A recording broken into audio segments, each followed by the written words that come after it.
Hello everyone, welcome back to another episode of the Aviation Nerd Podcast. Once again, I'm joined by a very special guest who flew the F-18 in the United States Navy for over 20 years. He now flies the Boeing 757 and the Boeing 767 for a major US airline.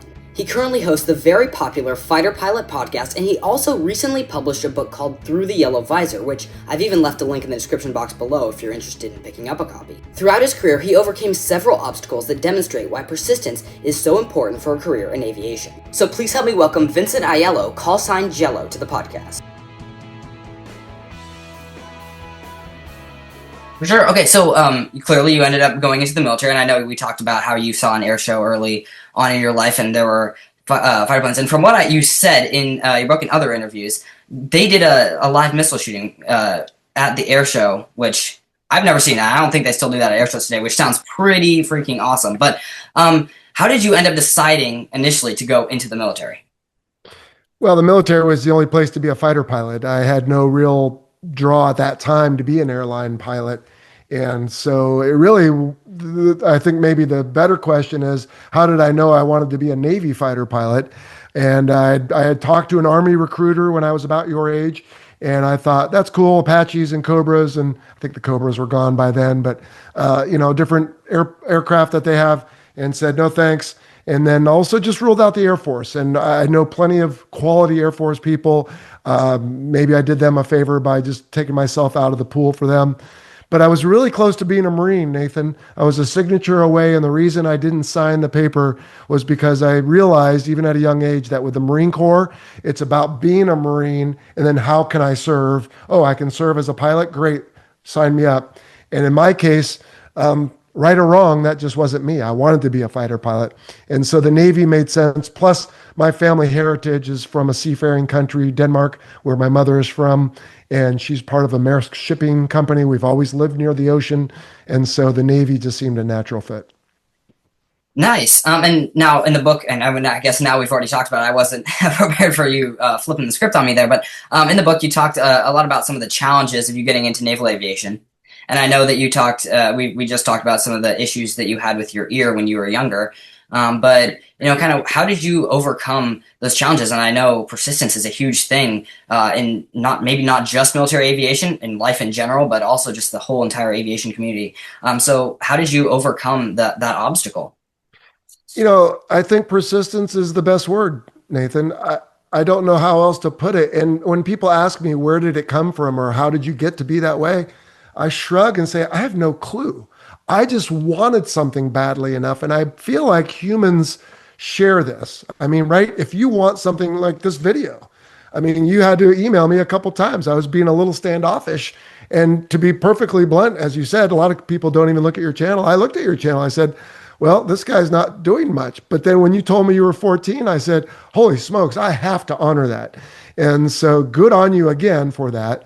And you seem to have it, and I hope you do, and I hope it is not needed, because it's a lot harder when you have to persist over obstacles and shortcomings and every other thing that I had. But ultimately, I was a dog on a bone, Nathan. I had a goal, and I was no plan B. What else am I going to do? This is why I'm put on earth. Call it God, call it the universe, whatever. This is what I'm here for. And I'm not going to stop until you either absolutely 100% shut the door and bolt it, or I die. And they never fully bolted the door. They just tried to pull it closed in front of me, and I stuck my foot in the way. And so I think most humans, if they want something, they'll figure out a way. Nice. So you ended up getting in, you went to ROTC, and you ended up graduating. And after ROTC, you then headed down for initial flight training. So what was that experience like? I understand there were also some obstacles there, but just overall, what was your flight training experience like? Well, for me, it was kind of scary, because while my brothers and I flew remote controlled airplanes as kids, I had scarce little actual flying experience. And so I had to study and learn all these things. And the military is new. Aviation is new. I was overwhelmed. I was away from the house. I was 20 years old, 22 maybe. And so just again, dogged determination of, okay, what's next? I need to get myself to Pensacola, Florida. Okay, I'll load everything I own into this new pickup truck I just bought, and I'll drive down there and I'll figure it out. Oh, I've got two college buddies who will let me crash on the couch until I can find a place of my own. Or as it turns out, one of them moved out and to move in with his girlfriend. And so, okay, great. Now I have a place to stay. All right, what do I need to learn to be a pilot? And I just figured out what the next step was, anything I was doing. And I just tried to do it to the best of my ability. I mean, sure, I had some fun and did other things too, but when it came right down to it, nothing mattered to me as much as flight school. And so I made flashcards and studied them. I went after hours and got extra time if I could. I asked people ahead of me what they did. And the first flight I had, Nathan, I got airsick. And I had, like I said, no real flying experience in a small airplane. And so I had to reach for the barf bag and use it. And that certainly put a notch in my confidence. And the next flight, I was queasy, but kept my breakfast down. Next flight, a little more acclimated. And by the end of my early training, I thought it had it licked. And so I foolishly opened this little can of pineapple juice that I randomly had with me and drank it. And then all of a sudden we had to do some more maneuvers, and I ended up barfing out 6 ounces of pineapple juice that looked just like it went in. And I was able to hide the bag from the instructor. I just admonished myself for being an idiot and letting my guard down. But every step along the way, I won't say by hook or by crook. In other words, I didn't cheat, but I figured out what needed done and I did it to the utmost of my ability. And then I tried to give myself the grace that I needed when I didn't do it perfectly, because Nathan, none of us is perfect. That's an important lesson. So you did end up out of initial training. You did pass, even though the little motion sickness troubles that you had in the beginning and at the end with the pineapple juice. So you ended up transitioning and you got to fly the A4 Skyhawk. And so you ended up carrier qualifying on that, I believe. So what was your story like when you first went out to the boat and started taking traps? Yeah, so when I finished the little airplane that made me sick initially, the branch off was helicopters, jets, cargo planes, and a few other cats and dogs. And I was able to get jets, which was my first choice. And again, thank God for that, because that was what I so desperately wanted. And so I went to first the T-2C Buckeye as an intermediate stop, first jet, twin engine, very forgiving aircraft, and then on to the A4, where it was more about learning to fight and not just fly. And as part of fight, low altitude navigation, air to ground, air to air, and landing on a carrier. And so to the gist of your question, it was terrifying. You study it, you watch videos, you learn about it, you hear about it, but nothing prepares you for going out and doing it on your own. And a massive 1,000 foot long, 4.5 square acre aircraft carrier that displaces 98,000 tons and is huge when you're standing next to it on the pier is tiny in the open ocean. And you look down and you say, there is no way I can land on that thing. And you do it. And if nothing else, the reason I threw you off at the beginning is, again, of this interview, that's what you get a lot of in aviation. You're flying along and all of a sudden an engine quits or something else. And so you have to be ready for it. And I knew what to do. And I just had to conjure up the procedures and the confidence to do it. And I did it sufficiently well to pass, but not so well that I make it look easy to anyone else. And there were people that made it look easy, and they always annoyed me, Nathan. So I don't know if you have any friends like that at your school. Yeah. Yeah, I don't think I've ever talked to any naval aviator that said, oh yeah, my first landing on the boat was the easiest thing I've ever done. I don't think I've ever heard it, and I'm sure there's none out there, but you did end up, you passed again, and you ended up going off to fly the F-18. So how was that transition to the F-18? It was big difference, because the A4 is a 50s era Cold War attack small plane that you don't get in, you put on. And the F-18 with its digital displays and heads-up display and HOTAS, hands-on throttle and stick. So like a piano player, every finger is doing something. And afterburner, and it's gray instead of high visibility white and orange.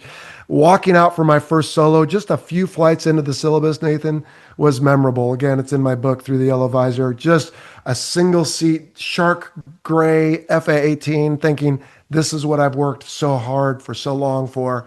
And it's electrifying to be able to do. And the funny thing is, at that point, I I won't say quit caring, but I stopped sweating my performance. And I actually did much better in that phase of training in the FA-18 because I just was like, I'm here, I've arrived. And of course, there's still lots to learn. And it's never over. There's no pilot that's too old or too experienced to learn something, Nathan. You can learn everything. You can learn something every time. And so for me, I knew that I had arrived, I had more to do, but this is where I want to be. And I just enjoyed it. And I studied the materials because I was excited about it, not because I was worried about performing well. And I ended up doing better. So that was kind of the lesson I took from that. Yeah, learning, I've heard, definitely is a very important part of aviation and specifically military aviation. So after you initially graduated from the Fleet Replacement Squadron for the F-18s, you ended up being assigned to the Sidewinders out of Cecil Field. You ended up going on deployment, I believe, about a year later. Correct me if I'm wrong on that. So what were some stories from that first deployment? I always love hearing deployment stories. So do you have any Sure. funny ones, scary ones? What was that like? Well, I will tell you one that I've only hinted at on my own show, the Fighter Pilot Podcast, that didn't make it into the book because I couldn't find the details and remember where it went or when it happened. And so, Nathan, when an aircraft lands on an aircraft carrier, if I'm in my FA-18 and I land, so I'm going to quiz you again here, and I can even feel the tug of the wire, but before that even registers, now when I land my airliner, I pull the throttles to idle. When I land on an aircraft carrier, what do you think I do with my throttles? Oh, well, you go all the way to mill power. Exactly. You go to full power in case you miss the wires, you go again. Well, sometimes the throttles that you're pushing, wrong hand, left hand, with up to the military stop, like you just said correctly, you might go into afterburner. Now, pop quiz here, Nathan. Is it a big deal if you go into afterburner in the arresting gear? Is it going to hold you? I actually don't know the answer to that, but I would assume it wouldn't. It holds you just fine. Oh, wow. Because what happens if you go into afterburner, they don't want things breaking and popping off. And some aircraft, I think the F-14 was this way, but don't quote me, but I'm pretty sure the Super Hornet was too. If you have weight on wheels, then it won't go into its full afterburner. It'll limit itself so you don't break everything. But the FA-18C Hornet that I first flew would go to full afterburner. And so, a very long story here to a short question. Apologies, but I hope a good one. So I had a friend who's in the book quite frequently, Potsy, who would land and always go into afterburner. He didn't care. He just went full afterburner. We called it the Potsy dismount. If you know gymnastics, right? You do the little tumble and boom, you land and you put your arms out and it's a dismount. Well, so he was, we kidded each other and teased each other for everything. It didn't matter what. And that was just one more thing. Well, one night I landed and I said, I don't want to do the Potsy dismount. And so I went forward on the throttles, but I pulled them and stopped just short of what I thought was going into afterburner. Well, Nathan, what I did was I didn't go full power. And what I was told later was if I had missed the wires, I would have gone into the water because what's called it's a cut pass, which is not actually what I did. What did I do? I did power on the wires. So I didn't go to full power when I should have. And because of it, I did get a cut pass, which means it's a dangerous thing that you did, sir. And we're going to talk about your future as a military pilot. And so I had to talk to all the landing signal officers and the squadron commander, the air wing commander, the tower air boss, and took my lumps for something stupid. Like, who cares if you go into full afterburner? Nobody. Everybody cares if you don't go to full power. And so you asked about a sea story. I told you one that's not in the book, and that is I got a cut pass as a young pilot only because I was trying to avoid doing something that pilots had teased a buddy of mine for, which didn't matter at all. So if there's a lesson in there for your viewers, please just take the ribbing if you need to. Don't put yourself in extremis because I could have been in real trouble. Nice. Well, that was that. I imagine that would be pretty scary to hear afterwards. But I know a lot of aviators get their call signs during their deployments. I believe you got yours before your deployment, but you were in the F-18 at Cecil Field, right, with the Sidewinders. So if you'd like to share, I feel like you probably got off from what you shared in the book. It seems like you got off with a pretty good one compared to some of the other ones I've heard that are maybe that even can't be shared on the show. But if you feel up for it, would you like to share the story of your call sign? Sure. In my particular squadron, like you said, VFA 86, we had a whiteboard in our ready room in Jacksonville, what was Cecil Field, now closed. And I think they use it for something else. I don't know what they call it, but at any rate, um, I was the pilot that checked in the most recently, and all they had was my name. And so they wrote my name on the whiteboard, and then they just jotted down in different colors and scrawl. Different pilots did different names, some derogatory things that clearly weren't going to work, but it was just funny because it's like a fraternity. At that time, there were no female pilots in our squadron. And so, some of them were crass and rude, and you can imagine, use your imagination here. And one of them they put up because of my friend Potsy, they put up another one, Chachi. And they were going with, maybe you've heard about it, your parents used to watch it, maybe the Happy Days show. And Chachi was one of the characters, so was Potsy. And I have some Italian heritage, so I guess they thought that worked. And then I don't know who put it up, but someone wrote the word Jell-O. And one of the mid-level department heads, he's like middle management, walked in one day, and I happened to be standing kind of by the whiteboard. And he looks at the whiteboard and he looks at me and he goes, "Hello, Jell-O, Aiello." And they just loved the somersault sound of it. And they all started laughing. And people walked around all day like, "Jell-O, Aiello, Jell-O, Aiello." And it just became sort of a, I don't know, meme before there were memes. I mean, this was 1996. And so I was called Jell-O, and I didn't know what to think of that. I appreciate that you said it's a good one. I, at the time, thought, I've eaten Jell-O. I don't know what it means to be a Jell-O. And so, yeah, certainly it could have been much worse. And I've had some instances in my career, Nathan, where it almost was, but it's been Jell-O ever since. Yeah, so like I said, it sounds like you got off pretty good. So you did, following your first squadron, you ended up going to Top Gun, and now Top Gun, as most people probably know, very selective organization. So why do you think that they picked you? I mean, they're the best of the best, and you are as well. What do you think they saw in you that they said, yes, that's the guy we want? Honestly, Nathan, I think what they saw in me was the recommendation by the training officer who had just left Top Gun and had come to VFA 86, Jeff Winter, call sign Chili, who they all revered as a god because he was one of those guys that did make everything look easy and was good and friendly and just, one of these all-American type guys. And he sat me down one day and was like, "What are you going to do next, Jell-O?" And we sort of worked through the different options.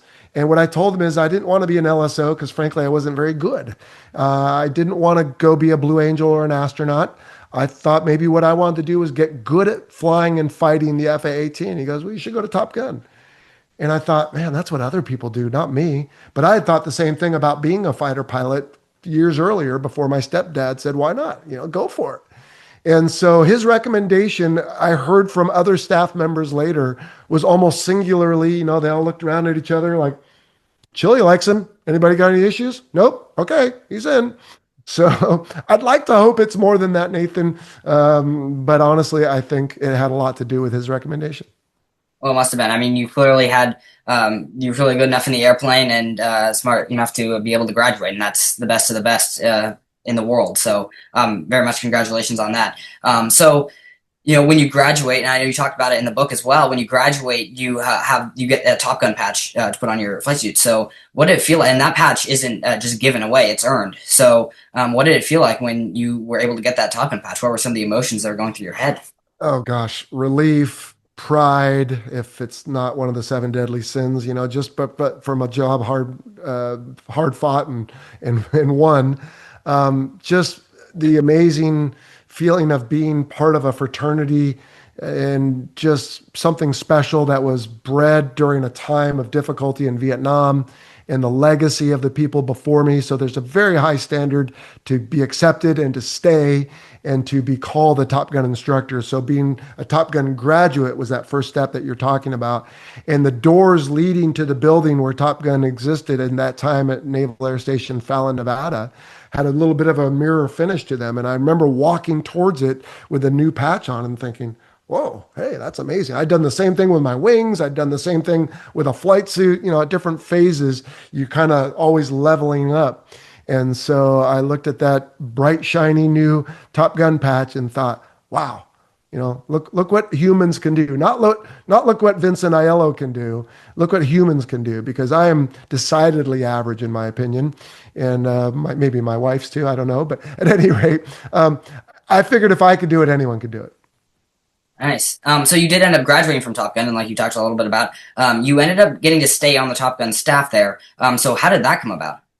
Well, that was actually decided before I'd even attended the course, unlike the movie from 1986. And that was just the way I'd thrown my name into the hat with Chili Winter's recommendation and was selected. I was one of four new instructors in that particular class. And I just was going through thinking, not only do I have to learn all this, Nathan, but I'm watching what they're doing. And my goodness, can I maintain the standard when I get to the staff? And again, right, you can't look at an entire mountain and think, I will never climb to the top of it. What you do is you look at the step in front of you and say, I can take that step. And for me, that was day by day, lecture by lecture, class by class, flight by flight. And you just, before you know it, you can stop and turn around on that mountain and say, holy smokes, I'm pretty high up here. And that's what I did. That's what I've always done throughout any endeavor that I've put my mind to. And I think it's the best way to go when you're not just naturally good at everything, as I've said. Yeah, that's a great way to look at it. Now, I would like to talk about during your time on the staff of Top Gun is when the events of 9/11 did happen. So how did that affect the missions that were going on? And also beyond that, I'm more curious, how did that affect your personal perspective of the missions? Was there an extra push inside you, a purpose for why you're doing those missions? Well, and you have to remember that by 9/11/01, we had been the victims of multiple terrorist attacks and have been throughout history, but recently they're leading up to that. And so it was more on the rise that terrorism is affecting the way we fight and deploy and everything else. And so that galvanized everything at that point. We knew the world would never be the same, that airport security would be different, our very lives would be different. I don't think anyone was left untouched from 9/11 that I can imagine. So it put a fire in our bellies for let's make sure we do the best we can to instruct the students that are here at the class that are going to go out and then teach the fleet.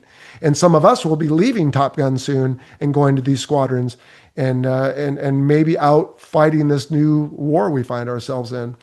And so I'll never forget that day. I was driving in when I heard something on the radio, and the security at the base had not been ramped up yet. But a couple hours later, you couldn't even get on the base, and so it really did change everything that day. And how did it affect our flight operations? We had a class in progress at the time. It just so happened to include our very first female aviator. She was an F-14 Rio in the back seat there, like Goose, and we had to pause for several days.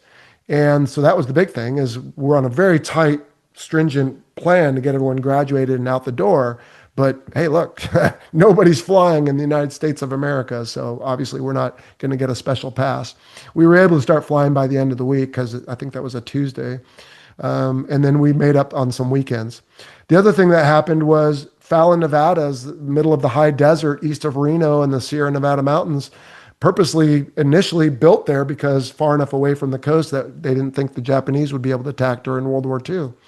So there's really no threat there. But suddenly, Nathan, we were loading up camouflage FA-18s with live missiles and bullets because at the time there wasn't perceived to be enough response in case there was more of a concerted attack on our country.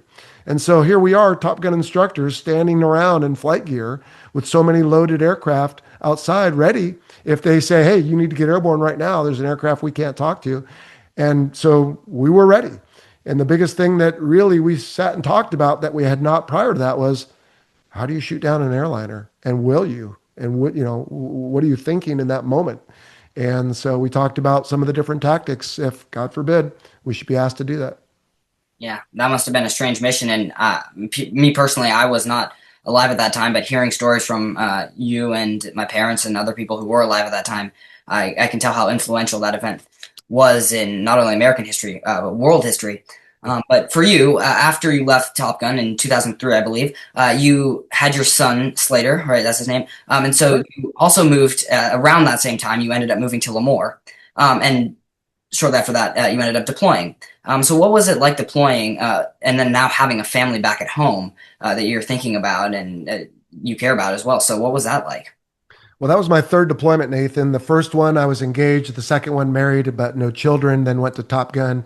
And even during that time, as I mentioned earlier, there was terrorism, there was Saddam Hussein playing games with the United Nations inspectors.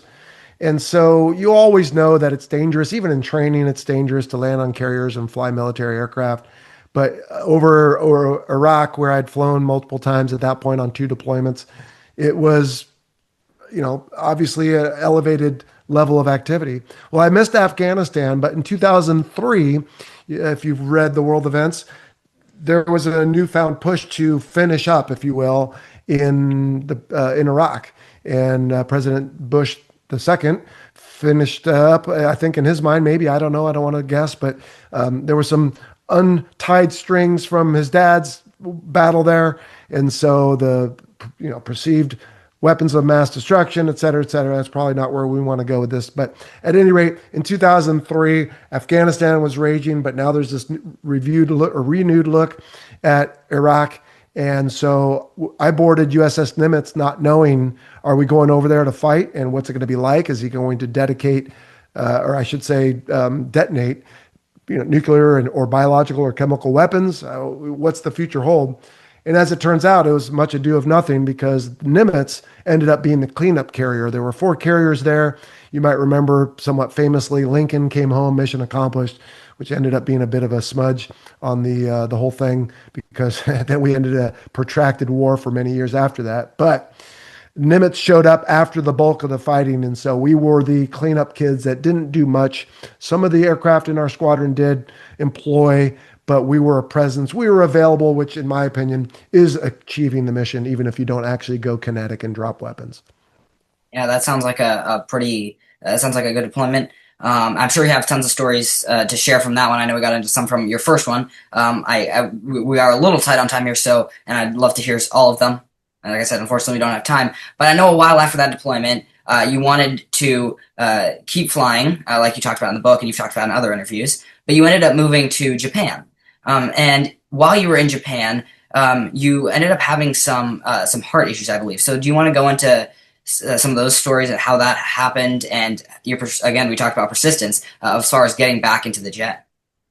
Yeah, absolutely, Nathan. We talked earlier about the ear thing and how that was sort of in the book, an Easter egg precursor, whatever you want to call it, for having open heart surgery at 39 years old, Nathan. I was flying, and in my opinion, fine, because I didn't feel anything. But as it turns out, there's a valve in your heart called the mitral valve, and it opens and closes like the top of a milk carton. And one side was just flopping around, what they call prolapsing. And so because of that, the blood was going the wrong direction. And so my heart said, well, shoot, I need blood down in the toes and fingers and brain and everywhere else. So I'm a pump. I'll just make myself bigger to pump more blood harder or faster with this faulty valve. And so my heart was all swollen in my chest and I didn't even notice. And when they finally figured it out, the doctors said, look, if you wait any longer, you could need a heart transplant, or you're just going to drop dead some Saturday. And so I had this house of cards built, Nathan, that I'm fine, leave me alone. No fighter pilot ever wants to be grounded for medical reasons. And when all this happened and my house of cards came crumbling down, I thought, geez Louise, I just want to be alive. And so it was a very difficult time at a relatively young age. And it was a very traumatic story, which is part of the reason I decided to write my book through the Yellow Visor. Otherwise, I might not have decided to, but I wrote it knowing that story might amaze people. Yeah, and I'm very glad you did, along with that story as well as all the other stories you shared, which were very influential. And I know you opened the book with this story, and I really enjoyed the way that it opened. And it was your first time back in the F-18 after your heart surgery. So what was that like, sitting in the cockpit and taking off for the first time after your heart surgery? What was that like, getting That's back in the jet? Good question, Nathan. And I deliberately wrote it at first, the first page or so, to make the reader think, oh, it's his first F-18 flight ever. But it's like, wait, it's his first flight back. Back from what? And of course, that's the gist of the story, is that little hook is to get you wondering what happened. It was amazing. I mean, at that point, I'd been through this enormous emotional roller coaster of I'm flying and I'm okay, leave me alone. Wait, what do you mean I've got a heart problem? Wait, what do you mean I could drop dead any second? Okay, then all my family shows up to the hospital to have this surgery. You don't know how it's going to turn out. Okay, it turned out okay. All right, thanks everyone. Love you all. You go home, now what? Can't fly, broken toy stuck in the corner, send me to a job I hate. And just like my life sucks. I can't do anything I thought I wanted to do, and other people get to do it, and it's not fair, and shake my fist at the wind and everything else. And back to the persistence piece. Hey, Navy. Yeah, I know I had open heart surgery, but I'm fine now, they say. How about I fly? You've already invested in me. Okay, yeah, kid, come back in a year. Okay, great. So I just kept asking, hey, I'd like to fly again. And I'm going to stick around longer than I could. I could have retired in 2012. I didn't get my clearance until after that to return to flying. And I just kept asking, like, look, this is what I do. This is who I am. It's my favorite part of Top Gun Maverick is when Maverick's talking to Iceman. It's not what I am, it's who I am. And that was me. It's like, I want a happy ending. I want to get back to flying. And man, I'll tell you, somehow they let me fly again. And not just any old airplane with another pilot next to me in case I have a problem, a single seat A-18 and then later F-16, pulling up to 9 Gs and almost Mach 2. And it was a great, I think, story, if I can say it without sounding too arrogant, but it is an amazing story. I've had people tell me. And I was certainly lucky to be the benefactor of someone who decided, yeah, let's let this guy fly again. Yeah, and that is a very inspirational story. I've heard tons of inspirational stories on here and elsewhere, but that is truly very inspirational. Now, after that assignment, you talked about flying F-16s, and I know you also had some other jobs in there, and I don't want to skip over too much of it, but I know we are short on time here. So you have since left the Navy. So what are you up to now? I know writing books, fighter pilot podcasts, flying for the airlines. How's all that going? Yeah, I'm juggling chainsaws and knives and all other manner of things. So I fly for the airlines. I wrote a book. I've got the Fighter Pilot podcast. I have 3 sons, and the last graduates high school next week, which is kind of crazy. And so I tell you, Nathan, that is like when you're young and you know what you want to do, like you, and I hope you do it, and I hope you have success immensely.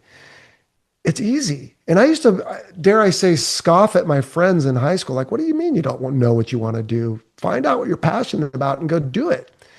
And Nathan, I got my just dessert when after I returned to flying in the Navy, and it was clear, like, okay, thank you for your service. It's time for you to go.